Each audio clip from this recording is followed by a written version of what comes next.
This is Unit 3 of my Introduction to Marketing class, Target Market and Customer Profile. The objective is that students will analyze and define a specific target customer using demographics, psychographics, geographics, and buying behavior to improve marketing decisions. The essential question, this is what I hope that they can answer by the end of the unit, is how do businesses figure out exactly who they should be marketing to?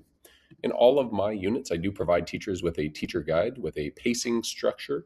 In this particular unit, there are two different worksheets as well as guided notes that accompany it.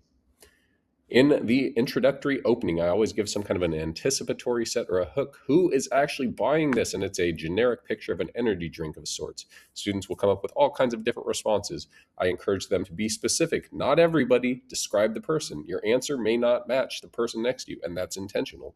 The answers don't match because, well, frankly, there are different customers that are going to niche down into being the one that wants to choose this product. Why did some people describe a different person? Well, because there might be multiple people for this particular product. Looking at the aesthetic, looking at the gym equipment behind it. Maybe it's the purple and the blue lighting. There are many different responses here, but there is a generalized target market that is hopefully going to be the people that we would identify. And the hope is to get students to think that businesses can't market to every single person. They need to choose a target market, a specific person that it is that they are reaching out to. So target market defined as the specific group of customers a business chooses to focus on. If you market to every single person, your message becomes too broad.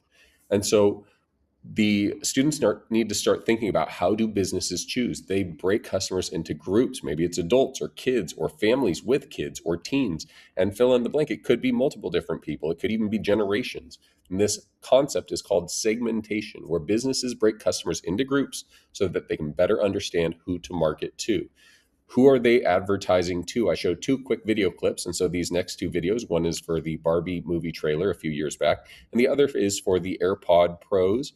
And so with these videos, we show roughly it's about a minute and a half clip because I can keep the students' attention with that. And they're both kind of relevant topics that students can relate to. And I have them think about the following prompts that are on the board to get them discussing who is it that is the target market for these two advertisements. Again, we define that target market, but with a little bit more specifics. Who are they trying to reach? With a partner, I have students choose one and get it checked off by me. They pick a question below. So who is the target customer for a specific product or an app or a store or a restaurant or a brand or a social media account? And they need to get it dialed in to figure out exactly who the target customer is. Tell me what are the clues that help them decide, and who would not be the target market. Knowing that great marketers know their audience and speak directly to them. They don't just try to reach every single person. I give students a few minutes to do this. Again, I have them check it off so that I don't have 15 of the same people doing the same exact person. We do a quick reflection, and this will close out day one. So a 3-2-1 reflection. 3 things, list 3 ways that the businesses target specific customers.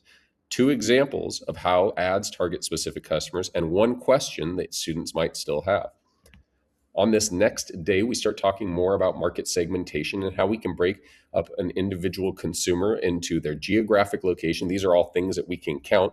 We talk about another thing that we can count, demographics. So what is your age range? How much money do they make? What kind of college education do they have? And other things like that. Psychographic effectively being the focus on customer personalities and interests, and behavioral being the focus on how consumers interact with and engage with products and brands. I do this in a way that students can relate to. They think about Disneyland. I show them this picture of downtown Disney or the entryway to the kingdom or the castle here. And I ask them, what if I was going to interview a majority of the people at Disneyland, what are common types of traits or characteristics that the majority would have in common? After a bunch of questions and answers and students talking, you'll get a lot of different responses, such as, Disney adults, but the majority will say it's adults with their children. Next up, Tractor Supply Company. And I intentionally choose a very, very different type of a business. What are some types of traits that a majority of the Tractor Supply Company clients might have in common? And so they tell me usually it's going to be people in rural America, or people that are working in the heartland or farmland, or someplace where there's lots of tractors and agricultural equipment and whatnot. Do note that I can't use the specific logos here in this case for those companies, as it would be a copyright infringement. As you can see, the logo is a little bit different there. Next up is a wedding shop. So what type of traits would a majority of wedding dresses wedding dress store clients have in common. And you'll get a bunch of responses, people saying people getting married, people that are there to help the bride, or people that are there to look at different types of outfits and whatnot. Getting students to start thinking about a business idea, their current business. Now, if you're following my full semester outline, then you know that you're following a full business from the beginning all the way until the end of the semester. But if you're not, then you want to come up with a business and create that today. So how would you describe the people who would most likely buy from your business? What does your customer need? What are the problems that they have? What are the things that they're trying to solve? What frustrates them? What are the bottlenecks in their world? And why would they choose you? Based on your customer, how does your business solve their problem? Why are you better than other options? What makes you different?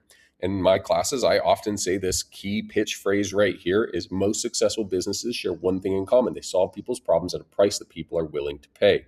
As such, they need to come up with a value proposition, a UVP, unique value proposition. And the general idea here is, who is your business for? What problem do you solve? And why are you different? With that information in place, they now receive a worksheet. You could either print this. You could also have somebody do this on Kami. If you're using it digital with a PDF, it is included in the Teachers Pay Teachers Resource Hub. And with this customer profile worksheet, they build out their ideal customer using demographic, psychographic, geographic, and behavioral. They think about their customers' needs, the businesses that these people already like, draw a visual of that customer, and then a customer summary at the end.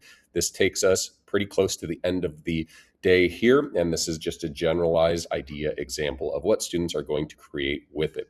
On to the next day, who is the target customer? So looking at this product, I have students list out, well, who is the product? Who is the target customer for a product like this water bottle here? They think about the age, the lifestyle, the interests, the needs, and locations. It's kind of a follow-up to the day before. It's a refresher because we're on a fresh day. What do these people need, the customers of this type of a product? Why would they choose this type of a product over the competition? What's wrong with this target market? So this is a shift from that last piece. It's a transition, rather. Everybody who likes food is too generic. So if my students are over here talking about the water bottle, everybody drinks water. Well, not necessarily. Not everybody drinks water out of, one, a metal container, two, a reusable container, three, something that is aesthetic to some, maybe not to others. Instead, we want to be more specific. So my hope here with this slide is to rewrite their target market to become more specific. Busy adults, 25 to 45, who want quick, healthy meal options or want cold water that is fresh from their filtered refrigerator. I then get them thinking about the different generations and how their lives determine and change their perception of how a brand or general overall being of a marketing type of campaign could potentially be persuaded by a business. And so they do a generational cohort fact find. This is also on a worksheet, and this worksheet will take them to the end of the day where a student in a group, depending on how you do this, you might do this in a group, you might do it individually. You give them the worksheet and then you give them a generation, and they have to fill out a bunch of information on it. I give them a quick 5 minutes just to do some research. And usually by this time, this whole worksheet takes them the whole remainder of that period to complete. A hashtag. Hashtags are something that are going to be used to organize content. People find posts with them, they reach specific audiences, and businesses use hashtags to target the right customers and increase visibility. They are how businesses get their content in front of the right people. So this is on a fresh day. Hashtags are targeting. That targeting is really to focus on who it is that's seeing your advertisement, most notably with social media. So what hashtags would reach this specific customer? Students look at the social media posts and they come up with an idea of what are the types of hashtags that would make sense for somebody looking and interested in this drink. I then shift this idea to students having to create their own social media post. And that post, I recommend they use Canva Social Media Maker. It needs to include a business name, a visual, a caption. So the caption can also use search engine optimization by using certain words that make sense for your niche and target market. And then 3 to 5 hashtags that make sense for reaching your specific market. We close out, and this is a full day activity too. We close out with a reflection. What did you learn? Why can't businesses market to everybody? How do target customers affect marketing decisions? And why do hashtags matter? One key takeaway for my students is another thing that I ask. All of this is supported with a 5-page, it might be 4-page guided notes section. All these slides are included, as well as this instructional video. There's a quiz that accompanies it, as well as answer key, and I can always be reached as well. Appreciate you for using this resource. Find me on my multiple different social media outlets on TikTok, Instagram, Facebook, and YouTube.